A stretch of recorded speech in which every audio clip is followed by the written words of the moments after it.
సమాజంలో సగటు మనిషికి వైద్యం చాలా ముఖ్యమైనది. అలాంటి వైద్యాన్ని ప్రతి ఒక్కరికి అందించాలని భాషే రమ్యం సేవే గమ్యం అనే నినాదంతో ఉత్తర అమెరికా తెలుగు సంఘం పనిచేస్తుందని, ప్రజలకు అనేక సామాజిక సేవా కార్యక్రమాలను నిర్వహిస్తున్నామని ఉత్తర అమెరికా తెలుగు సంఘం అధ్యక్షులు నూతి బాపయ్య చౌదరి బాపు అన్నారు.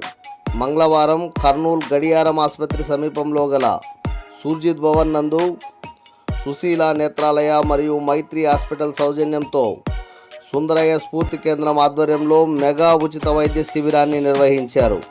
ఈ ఉచిత వైద్య శిబిరాన్ని సుందరయ్య స్ఫూర్తి కేంద్రం చైర్మన్ ప్రభాకర్ రెడ్డి, కార్యదర్శి గౌస్ దేశాయ్, కోశాధికారి KV Narayana, Sushila Netralaya hospital doctor Neha Sudhakar, Maitri hospital వైద్యులు doctor Vinod, doctor Srikar, doctor Shashank, doctor సాదియాలతో కలిసి వైద్య శిబిరాన్ని బాపు ప్రారంభించారు. ఈ సందర్భంగా నాట్స్ అధ్యక్షులు బాపు మాట్లాడుతూ, నాట్స్ ఆధ్వర్యంలో చాలా ఉచిత వైద్య శిబిరాలు, మహిళలకు కుట్టు మిషన్ కేంద్రాలు, అమెరికాలో ఉండే ప్రవాస భారతీయులు సేవా కార్యక్రమాలు, గ్రామీణ ప్రాంతాల్లో రోడ్లు, తాగునీటి సమస్యలు, ఆర్డిటి వారి ఆధ్వర్యంలో సేవా కార్యక్రమాలు, ఇలా ఎన్నో సమాజ సేవలు నాట్స్ చేస్తోందన్నారు.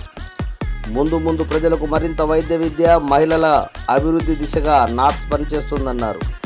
ముఖ్యంగా కర్నూలు నగరంలో ఇంత పెద్ద వైద్య శిబిరం ఏర్పాటు చేసిన సుందరయ్య స్ఫూర్తి కేంద్రం వారికి ప్రత్యేక కృతజ్ఞతలు నాట్స్ తెలుపుతుందన్నారు.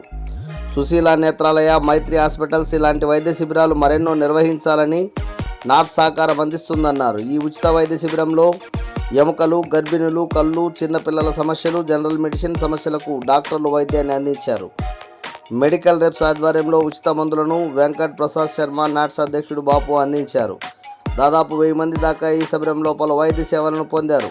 పేద ప్రజలు ఉండే ఇలాంటి ప్రాంతాల్లో కనీసం 3 నెలలకు ఒకసారి వైద్య శిబిరాన్ని అందించాలని ప్రజలు కోరారు. వైద్యాన్ని అందించిన డాక్టర్లకు సుందరయ్య స్ఫూర్తి కేంద్రం ఆధ్వర్యంలో సన్మానించారు. ఈ కార్యక్రమంలో సుశీల నేత్రాలయ హాస్పిటల్, మైత్రి హాస్పిటల్ సిబ్బంది, సుందరయ్య స్ఫూర్తి కేంద్రం వాలంటీర్లు రాజశేఖర్, అబ్దుల్ దేశాయ్, విజయ్, ఎస్ఎండి షరీఫ్ తదితరులు పాల్గొన్నారు.